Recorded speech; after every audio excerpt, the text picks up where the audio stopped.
now. Okay. All right. Hey, everyone. My name's Tori Townley. I am here with the Serve Brew. I hope that you're having a wonderful day. I have my coffee. Actually, it's not coffee. It's water. I drank my coffee already. I told on myself. But anyway, welcome to the first Serve Brew of the year 2018. I know is going to be absolutely amazing for us just as we work together as the church to really love our community, to crack the code, to be creative, and just help heaven get bigger. And so with that, we've got a pretty great lineup of people already going to be sharing with us on the Serve Brew.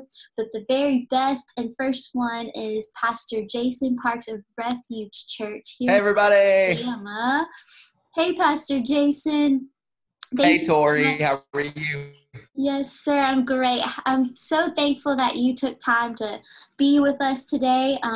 We had a little bit of technical difficulties, but the devil is not going to win Serve Brew today. That's right. In Jesus' name. So I know that God has some great things for you guys, for you to share with us today, and just to highlight the amazing heart that y'all have for your community. So just to give people a frame of reference, for me, I know I've known you guys for probably couple years now. I don't really remember how long, but I love to travel with my dad, of course. So he brought me on a little road trip to Huntsville and just got to meet you guys and went to church.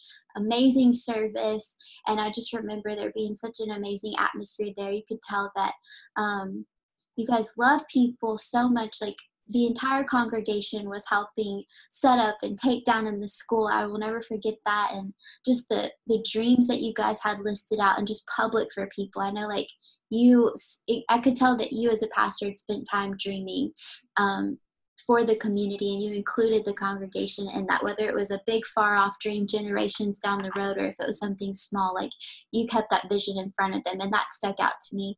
And then just learning after y'all took us out to eat, which was so good, I just remember learning how much creative ideas, how much you guys were responding. Just, you'll get a chance to highlight that stuff, but rooms of refuge, you guys doing room makeovers for children with terminal illnesses, and how involved you are with just the community and being a voice in that, and local government, and so many other things. So I'm going to shut up, but I just want people to know, like, you guys are seriously doing real deal stuff to love the people. So just an honor to have you on this call. Honor to get coffee with you, but just take a chance and introduce yourself better than I can, and then we'll jump into a little bit about what the church looks like too. So absolutely. It's all you. Well, thank you again, Tori, for having me on Serve Brew today. And before I say anything else, I want to honor you for what you do at the Birmingham Dream Center and what you do with Serve Solution, Serve You. Brew each and every day. You inspire so many of us, and we just thank you for the opportunity to get to work with you each and every year.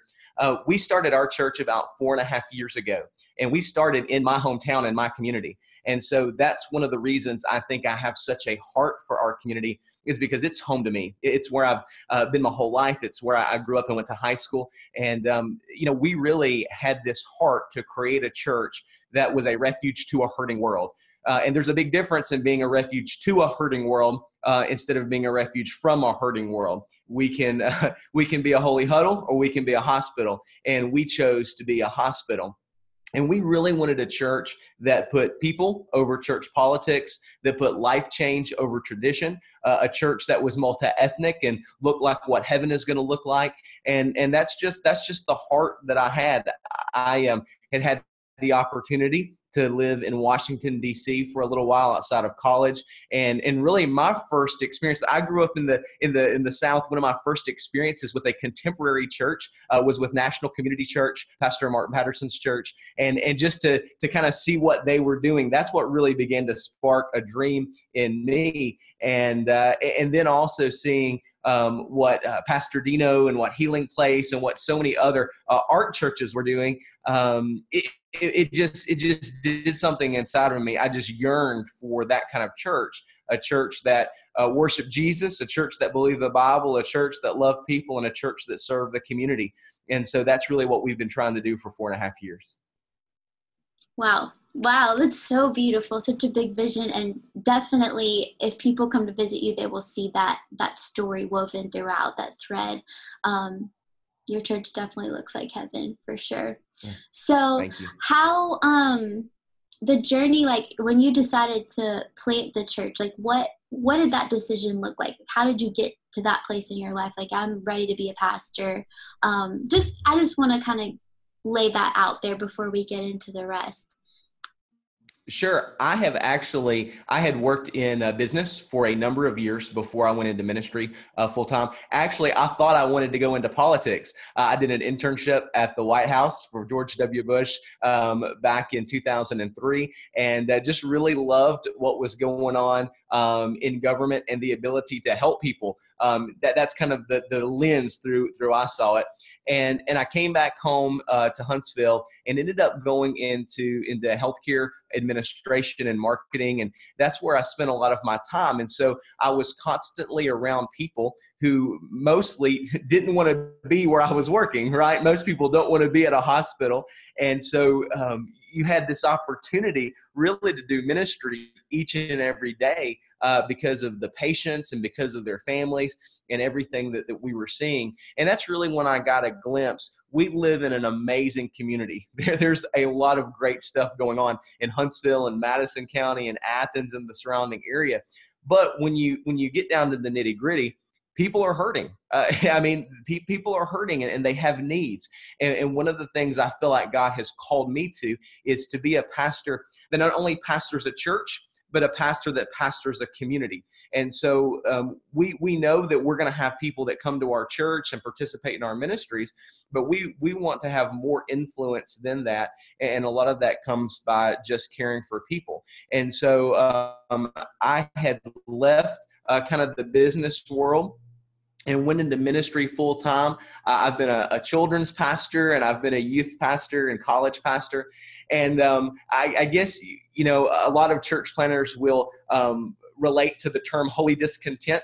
There was just something inside of me. I had been in some of that traditional church background. And listen, I'm not knocking any of that.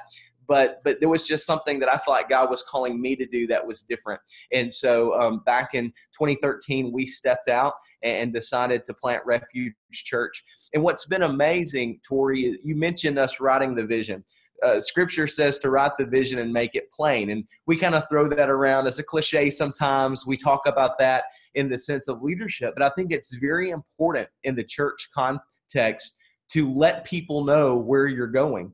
And I'm one of those that believe that the vision that God has for a church is part what he gives the pastor and part comes from the people that he's sending to the church.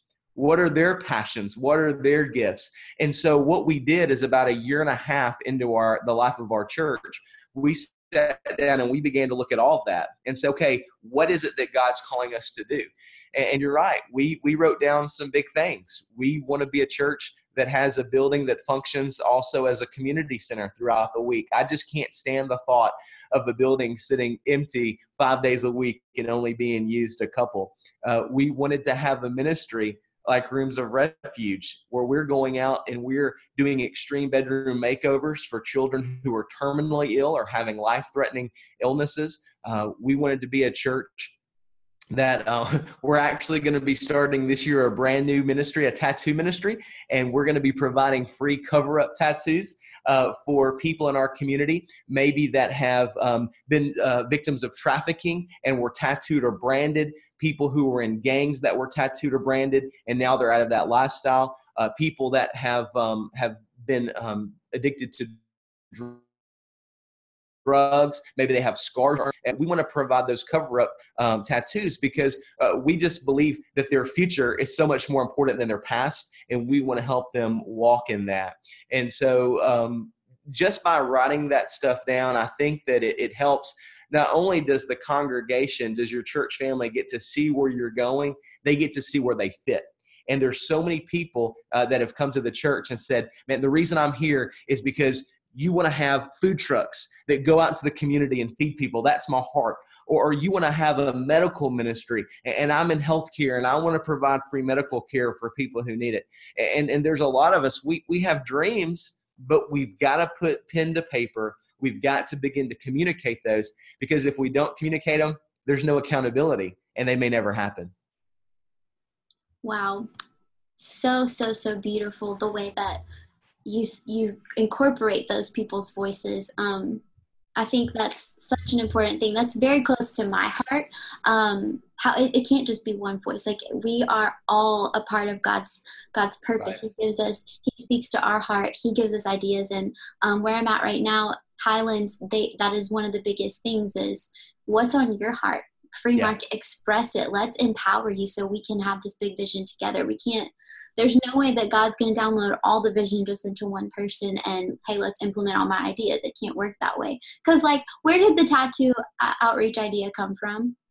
I don't even know. I mean, Okay. I think it was probably about 2 years ago. I decided that I wanted a tattoo forever. And I decided that I was going to get a tattoo, and my wife bought it for me for my Father's Day present. And so on my forearm, I have 3 arrows, one representing each of my children. And I remember being there with a tattoo artist and having this very spiritual, very, very connected conversation. And through that process, I don't know, I just thought, how awesome would it be not only to be able to provide that future in that letting people not covering up those scars and letting them, they don't have to constantly look at those and remember what happened, but while they're having that tattoo done, that cover up, to be able just to sit and minister and love on somebody and have a conversation and listen. I think so many things that we face in our world today could be solved if we would just listen to each other. And so just to sit and listen and hear people's stories, I think that would be incredible. And so that's kind of where that came from. And I just took a chance one Sunday and I just said it from the stage. I didn't even tell any of our leaders. I did everything you're not supposed to do, and people went nuts, and it was awesome. So I think our church has just gotten used to the fact that I'm just going to say some crazy things and we're going to do some crazy things. We actually, Tori, this past summer, we'd been dreaming, and this sounds crazy, but for 4 years, we had been praying for a building. And the building we were praying for was actually a strip club that sits on Highway 53. Wow.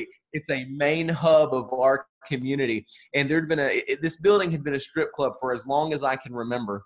And what's amazing is we would drive by, I would pray for it, other people in our church would pray for it. One day I was driving by and there was a big sign up that says no longer a strip club. So immediately I pulled in and I start making phone calls, and come to find out the owner of the club had watched Pastor Rusty Nelson from the Rock Family Worship Center in Huntsville, amazing pastor in our community, and had given his life to Christ after watching their service on TV, and decided to shut the club down. And we ended up being able, didn't even go on the market. We were able to purchase it over the summer. And so we've been going through that whole process, and we're going to start the renovation in just a few weeks, and it's going to become a church and a community center. There's over 180,000 people that live within a 10-mile radius of this building, and we're excited to be able to transform it and show people that just like we can transform a building, Jesus can transform lives. Wow. I don't even have words. Oh my gosh. It's pretty incredible. Jesus did it. I mean, just Jesus did it. It's so crazy. And like Pastor Rusty, like, we love him, and that's amazing. Yeah. Like, Isn't God, he awesome? you prayed and God used him to save this guy's life, so that this and that. Yes. Oh my gosh. And I remember you talking about that when I visited. Like, I remember that was a dream in your heart, and like, it's coming to pass. Okay. It's coming to pass. And I want to mention something. I want to go back to something you said earlier about Highlands and about the small group structure. And I honor Pastor Chris Hodges and Church of the Highlands. Huge what God is doing through this church. And one of the things that I love about Church of the Highlands and about going through the ARC church planning process is the small group structure. Because when you have a small group structure that's free market, you can be the church of yes. I had someone call me just this week. We were kind of in the middle. We had our preview day yesterday, and someone called and said, hey, we have this opportunity. There's a middle school right by where our new building is going to be, and they have 32 students that need lunches of love. Basically, they need some food over the weekend, and they were wondering if you can help them. And I immediately said, hey, can we do it as a small group? And she was like, yes, let's do it. And so we launched it yesterday, and we've had people up. And so people are going to donate food. We're going to make the bags and send home. And so that's what I love about the small group free market system, is that people in the church that have a passion for something, it may not be one of the main ministries of the church. Churches have some main ministries that they focus on, but we can provide an opportunity and an avenue for people to do all kinds of ministry in the community. And who knows, it may become one of the main ministries of the church, or it may be something we want to put in the church budget and fund. And so I would encourage anybody watching, if you don't have a free market small group system, definitely look into it, because it's an awesome way to be able to reach the community. Yeah, amen to that. I can testify the same thing. Like, we've seen so many random ideas come up and we're like, yeah, sure. And then God just blesses it. And really, like, just thinking about you talking about putting the vision out there, and how I think it's so cool that you're giving people permission to dream.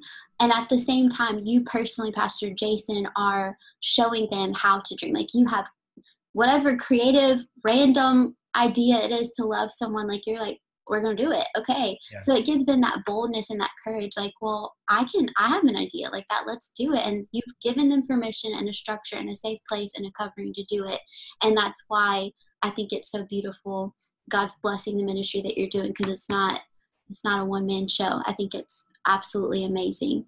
And then I kind of bouncing back, I just think it's so cool how God ordered your steps the way that you were in the political world, and then the healthcare world, and then just like all these things being woven together, because you're in a place of influence and understanding, and then seeing the hurt and being exposed to all that, and then God just letting you respond with those gifts, with those eyes to see and those ears to hear. And I think you mentioned it, like, we just need to listen to people's stories sometimes. Well, Tori, if you don't mind, I'll never forget. I was working at one of the local hospitals in town, and my office was across the street in an administration building. And so occasionally we'd have to walk across to the main hospital and go to meetings in the big conference room. And there was this day that the CEO had called a meeting. It was pretty important. And I was walking across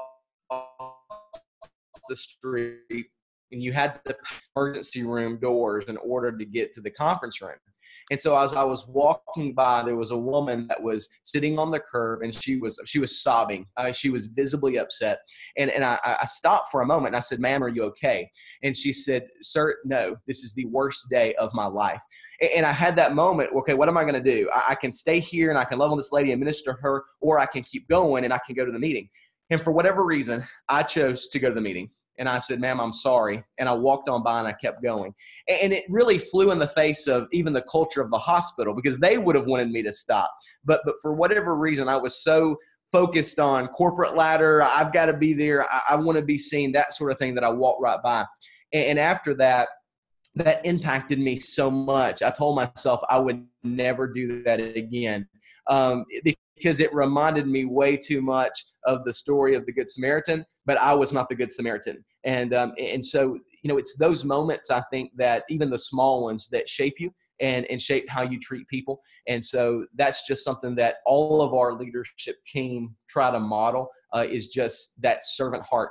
Jesus did things that no one else had done before in order to love people. He was literally touching outcasts and that had leprosy. And so why shouldn't we do things that people have never done or people aren't willing to do in order to share the love of Christ? I think he modeled it for us. Yeah. Wow. It's a deep story. I had a moment like that once, and it's one that you never forget. Like, I'm not doing that again. And it shows like how much you have to be dependent on the Holy Spirit and just have his eyes and his ears and really be looking for him every day. And it always comes in an interruption. Rarely is it planned. So if you're like praying, God, let me see miracles and let this let me help people who are hurting. Like, you got to be ready to put your agenda down. And that's, Right. I think the more responsibility and leadership that you have, the harder that is to do. And so just honor you for that, for being able to lead your team in that way, and giving them the permission to, hey, let's take a detour to love people. That's what this Yeah. heart is for. So I know it's something that we've kind of been highlighting as a theme lately, but I think it goes with what we're talking about, is cracking the code of your community. Yeah. And of course, it starts with listening. And that's something you guys do so well, is where are the needs? What makes my community unique, and how can I fill those needs?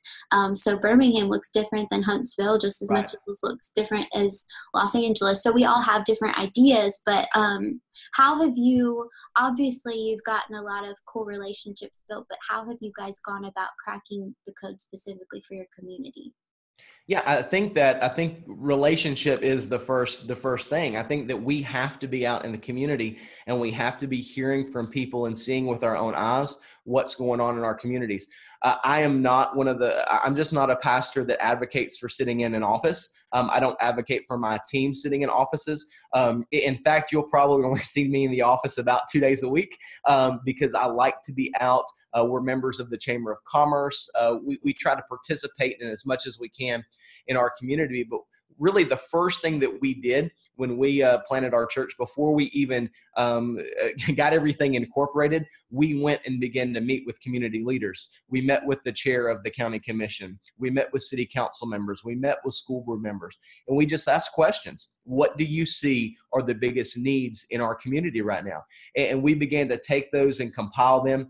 Talking to principals at your local schools is a huge way, because the principals and the counselors at the schools see things that a lot of people don't realize that are going on. And so that was something else that we did. And then I think talking to people in your community, like organizations like the United Way. I know in our community, our United Way does a comprehensive needs assessment every so many years, where they actually hire and bring in a team to assess the needs of the community. And so there may be things that they see that everybody else doesn't see yet. Another thing that we did is we actually have a social worker as a part of our team. Right now, she's a volunteer. One day, we hope and pray that we can bring her on as a part of the staff. And so she has a unique finger on the pulse of what's going on, just by virtue of what she does, communicating with different organizations, talking to people. And so, but again, I think it's being out in the community and getting to know what's going on. I'm a huge advocate of prayer walking. That's something that we did when we first started our church. Get out in those communities, pray over them, because you're going to see needs. You're going to. And whether there's a rescue mission in your community, a soup kitchen in your community, whatever it is, get in there and just get your hands dirty. I'm not one of those people that is really big on pulling people out of the ditch. I would rather get in with them and push them out. And so that's kind of what we teach our people to do, is just put yourself in situations where you can hear what's going on. And give your cell phone number out. I know sometimes there's a lot going on. As pastors and ministry leaders, we're busy. I get that. But I give my cell phone number to community leaders. I give it to principals, school counselors, and say, hey, if something comes up, call us. And if we can possibly help, I want us to be their first call. Really, if something happened and our church shut down, I want the community to say, wait a minute, where'd they go? I want them to know that we're missing. And so that's kind of the heartbeat behind what we've done. I love the whole jump in the ditch and push them out thing. Like, that's what Jesus did. He Mm-hmm. jumped right in the middle of life, in the middle of everything. So beautiful the way that you're doing that. So I wanted to ask too, you're the pastor of the church. I love that you're telling your team, be out with the people as much as you can. How do you juggle how much hands-on you are, like in the office, out the office? How much are you out there doing your own serving? Because a lot of times it can be a conflict. There's so much pressure to make sure that Sundays run right. There's so much pressure. Right. It's going to work. And then I think a lot of times it's like, oh, well, the outreach guy can take care of that. We have a department for that. And my heart, obviously, I'm bent on outreach, so people kind of give me a hard time for it. Like, Tori, you're just an outreach person. No, we should all be outreach people. Like, that's how I feel about it. I don't know about you, but I think that's how Jesus is. But whatever. So how do you kind of personally manage your schedule for that? And then what would you say to pastors who kind of are on that teeter-tottering and manage both? Just to be real, I have not always been good at the time management piece. There are probably times where I have spent more time out in the community doing things and letting some other things drop. At the end of the day, I don't regret that because I'm like you. I love people. I love the community. But that's something that right now over the past year we've really been looking at. And for me, it's just been being to let go of things, release and monitor, give people in the congregation the opportunity, because some people outreach is going to be their thing, but for some people in the church, it's going to be something administrative, or it's going to be something financial, or it's going to be social media, or we're actually working now to train up new communicators in the church so we can have a communication team. And so this past year for me has been a huge learning situation, just learning how to let go and how to delegate more. And so, one of the things I try to do is I try not to be gone during the evening from my house more than 2 nights a week. My wife and I, we have 3 children, and more than anything else, I want my kids to grow up and love the church, and I want my wife to love me, and I don't want anybody to resent the church or resent. I don't ever want them to say, you cared more about them than you cared about us, right? Because you hear so much of that. And so one of the things I really try to do is not be gone more than two nights a week. And other than that, it's really just, it's a balance. I have times during the week that I block off for studying. I have times that I block off for meetings, counseling, those kind of things. And that's something that we're going to continue to work on. I had the opportunity to spend some time with Pastor Sean Lovejoy a few weeks ago, and he has really changed my perspective on some things. And he's incredible. And so I'm really leaning on him a little bit and to figure out how do I navigate some of this this balance, so to speak. That's wonderful. I'm sure it's all intentionality and it takes time to balance. But I do love that you don't make it like an afterthought, like, oh, I'm going to do this stuff, and then later, if I have time to fit in the loving people side and the outreach side, then I will. So that's cool. And I think that's going to help a lot of people. Shout out Pastor Sean Lovejoy. That was good. He's great. Good stuff. He did a great webinar with Pastor Dino a couple of weeks ago, just talking about how to grow your ministry and transform and how those things work together. So if you guys haven't seen that, you should check it out. It's on the Serve Day site. Little plug there. Which, by the way, all you viewers, if you haven't signed up for Serve Day 18 yet, you should. It's July 14th, and you can do that by going to serveday.today. Okay, that was my little ad that I've jumped into. Okay. Anyway, back to the story that you guys are writing right now. It's so beautiful. I wanted to ask you, Pastor Jason, specifically, like, you have listed some amazing outreaches that you guys do, and I know that we could sit here for hours and hours and talk about it, but if you could like highlight your top 3. I know we've got Rooms of Refuge, and you have shared some great resources on that already in the past, so I might re-highlight that. I think I did. I posted it on Facebook, Servolution Facebook. You did a little video, and we have some resources to download there. So Rooms of Refuge is a big one that you guys do. That's personally my favorite. I know you guys are starting the center, which is not going to be called a dream center, but it's going to be a community center. Right. Flow, right?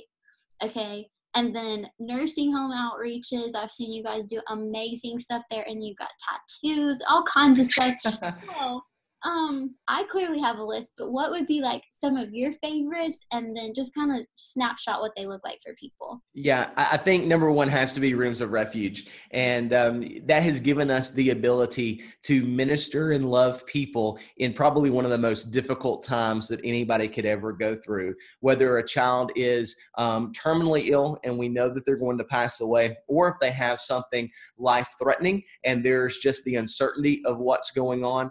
being able to go in the home and spend 1 or 2 days and provide that makeover of the bedroom. We've done everything from princess rooms to superhero rooms. We just did an under the sea room recently that was incredible. And that's great. But the best part is getting to spend time with the families. We actually, not only do we design the room and complete the room, but while the room is being renovated, we take the family on a fun day and help them make memories together, and then just spend time and give hugs and pray and just be there and do life with them. Because, Tori, what we found is that a lot of folks that are in that situation, they may not be able to go to church because they can't leave the house for fear of infections or other secondary illnesses. And the unfortunate reality is sometimes in the church environment, it's out of sight, out of mind. And somebody's not there for a while, and the church stops calling and stops. And so for a lot of people, they've been hurt by church, or they've been forgotten. And so to be able to kind of bring the church to them is pretty incredible. The first room we ever did was for a little girl named Leilani, and I'll never forget it. I mean, I have a picture of Leilani on my desk in my office because it reminds me why we do what we do. And it was a 9-year-old girl that passed away from bone cancer. And I'm telling you, this little girl, even though she was dying, she was full of life, and she loved Jesus. And she wanted to, about 3 months after we completed the room, she got really sick and she was in the hospital. And she told the doctor that she wanted to die in her room. And so she got to do that with her family surrounding them and surrounding her. And I got to go to coffee with her dad a few weeks after she passed away.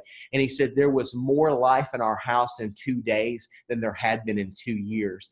And that stuck with me. And we want to provide that to families all over this community. We started in one county, we've expanded to 2, and this is something that we eventually would like to take throughout our state because the need is there. And so Rooms of Refuge is definitely something that's close to my heart. Probably gets more budget money than anything else, but I still love being a part of that. I probably would say the second thing is our new Jones Valley campus. A few weeks ago, we launched a brand new campus in an assisted living community in Huntsville. And what's so interesting about this community is that they have a full memory care unit. So a majority of the people that live at this facility have Alzheimer's or dementia. And so what we did is we actually went in and we've launched a full campus in their facility. And so once a week, we go in and do a full service. We have worship, we have the word, we bring a team in to hold hands and love on people. And we're doing full classic hymns, and it's been incredible because, Tori, there are people in that room that do not have the ability to speak anymore, but they can sing the hymns and they will lift their hands. And we had one lady 2 weeks ago, one of the employees came up to us and said, this lady, she doesn't speak, she doesn't communicate. It was the first time they had brought her to the service. Our team is trained to work with people with Alzheimer's. And after the service was over, she looked up and she smiled and she said, "This is what it's all about, loving God and loving people." And I mean, it was waterwork. I can't get out of there without crying. And so it's something that's just it's important to me. I actually am the communicator at that service because I love it. I mean, they listen. You get treated like royalty when you go in, and it reminds me of something that Pastor Dino taught at one point. And he said, even in the midst of leading a church of thousands of people, one of the things he loved was prison ministry. And it was something that would keep him grounded. And that stuck with me. And that's what I love about this campus is it just keeps you grounded. And it reminds you why you do what you do. And it's not about fancy lights, and it's not about haze machine and all those things. There's nothing wrong with those. But to sit in a room with people, I'm telling you, it is a holy moment when folks that normally can't speak began to sing How Great Thou Art or Old Rugged Cross. And it's just incredible. And so that's been huge. And then I think the third thing is just this purchasing a former strip club to turn into a community center. It's kind of scary when you get on stage and announce to the church that you're buying a strip club, and you don't really know how people are going to react. And what's amazing is our people. I mean, it just made sense. Everybody was like, yes, let's do it. We've got to do this. And so that's a story that we're still writing. But I really think what's been amazing to me, my biggest fear is that as we got into this process with the architects and trying to decide what we wanted the inside of the building to look like, and that sort of thing, is that people would begin to say, oh, well, we're getting a building. We need X number of education rooms, and we need this for us, and we need this for us, and we need this for us. But it hasn't been that way. It's been, hey, we need this space so we can have a full food bank. We're going to retain. There's a restaurant on the front of the building, and so we bought it too. And so we're going to be able to take that restaurant, turn it into community space, and use the commercial kitchen to do food ministry.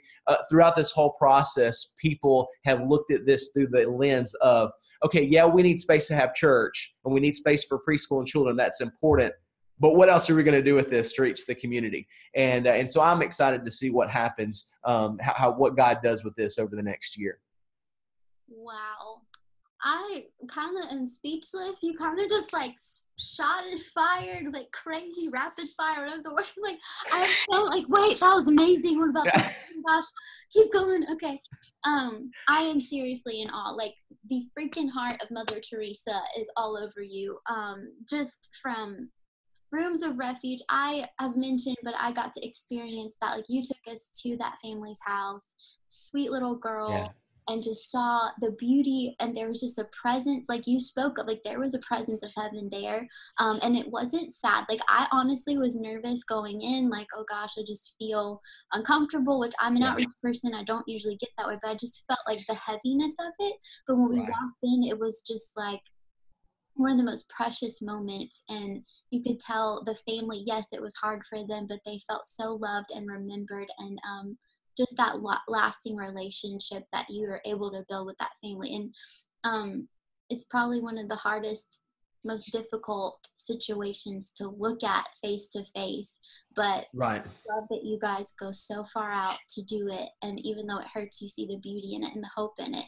And then that translates, that story, right, goes into the nursing home thing. Like, you made it a whole campus, like there's a nursing home campus. Yeah. I love it. And you're the speaker, like, you go and speak live. It's so cool. I remember in high school, I was leading some nursing home visits, and they asked us to do the Bible study in the dementia ward, as they called it. And I will be honest, I was like, why are, like, these people can't hear, they can't talk, they can't, like, nothing is translating. But when we started the worship, God completely, he was like, get on your face, Tori, like, don't you understand, like, their soul is alive, and Yes. I am above any boundaries, I am above any disability. I'm bigger than deafness, I'm bigger than blindness, and I'm giving them a sound mind. And I've never seen the Holy Spirit work so magically in my life. And it's just, to this day, that moment puts me in awe of how big God's love is, that it knows no bounds.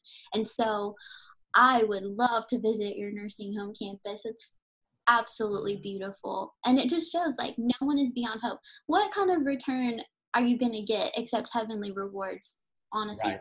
you know, like, it's not a strategic move to let's add Right. a campus to our church, but it is, like, that is making heaven bigger in so many beautiful ways. And then the strip club turned dream center, redemption, like, the story is crazy. And I know I keep saying it, but I genuinely am so in awe of how you as a pastor and your church is led, just the way, and just doing whatever it takes, love people, make heaven bigger. I think you guys are very rare. There's a lot of great people out there, but you guys have something so special on you. And I think God's going to use it. He's using it today to influence people. And I just pray blessing over y'all, and thank you Thank you. for that, for your voice. So one more question Sure. before we go. I was gonna ask, like, what are you dreaming? What's fresh? But you kind of just gave me that. So if there's anything else, you can jump in. But what's something like word of advice that you would give to either someone who's starting outreach team, they're starting a church, and they want to make sure that loving the community and the lost is a big part of that. Just what do you want people to remember? Words of wisdom from Pastor Jason. I don't know about wisdom, but there are some things I would love to share. First, I think it's important to understand that this kind of ministry is going to be uncomfortable. Just get used to being uncomfortable. God does the most in our life when we allow him to stretch us and we step out of our comfort zones. We all know that, but a lot of times we're just not willing to do that. And so, the first time you walk into that hospital room, or the first time you walk into that soup kitchen or that rescue mission or that group home, whatever it is, yes, it's going to be uncomfortable, but just push through that because God's going to do something great with it. I think the second thing would be, our worship pastor says all the time, what's from the heart reaches the heart. And yes, we want to do things with excellence. That's one of the values that we have as a church. But sometimes we can get so caught up in that we allow we just put things off, and okay, well, we'll do this down the road. We'll do this down the road. We'll do this down the road. And people ask us all the time, well, gosh, you're going into houses and you're doing these makeovers. Y'all must have a church of 3,000 people. We don't. We are a small church with 3 small campuses that just love the community. And so just know that what is from your heart will reach people's hearts, and you've got to communicate that, and you've got to do it. And then I think the last thing, I've got a prop, if it's okay, is you have to remember that anything is possible. Anything is possible. And that is not a marketing slogan for us. That is our very heartbeat.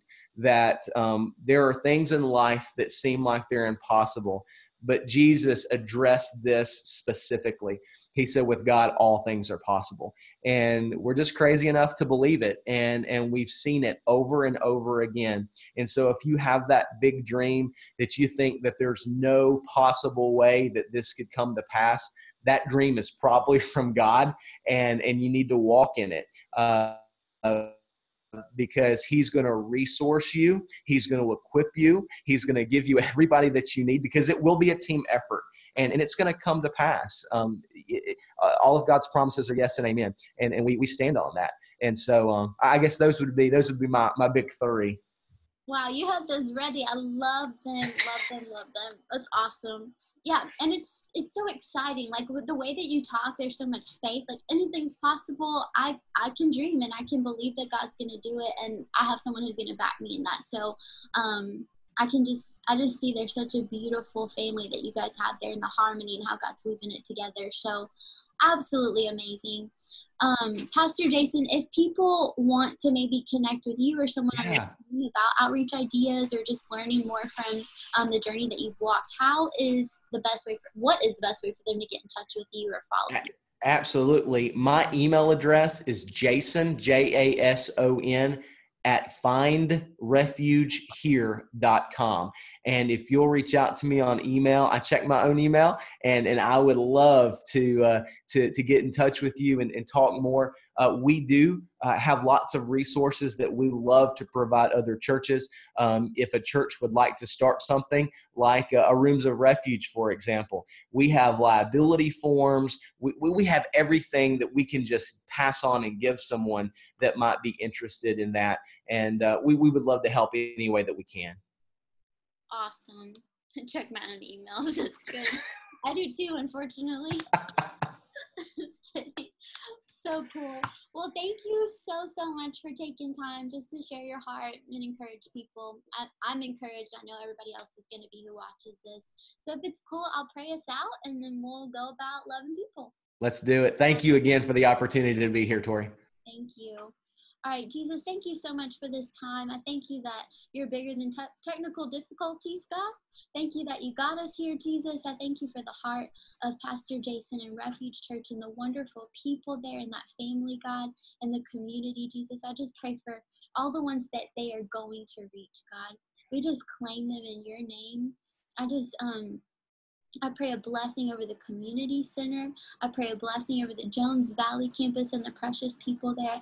All the people who are being reached by the rooms of refuge, God, the sweet children and their families, and just everyone, God, that comes in their reach. I pray that you continue to anoint them, God. Use Pastor Jason's heart and just continue to bless him, God. The humility that he has, just let that always be on him, God, and let him continue to have a heart just to stop, to be interruptible, to love people. And I pray that that is something that inspires hundreds and thousands of others around the world, God, just to follow your heartbeat, to jump in the ditch, to get dirty, and to see Jesus through others' eyes, God. I thank you for putting us together, God, that we get to work and make heaven bigger every single day. We just thank you and worship you in Jesus' name. Amen. Amen. All right. Thank you so much, Pastor Jason. See y'all next time. Thank you. Bye. See you next time. Bye. Bye.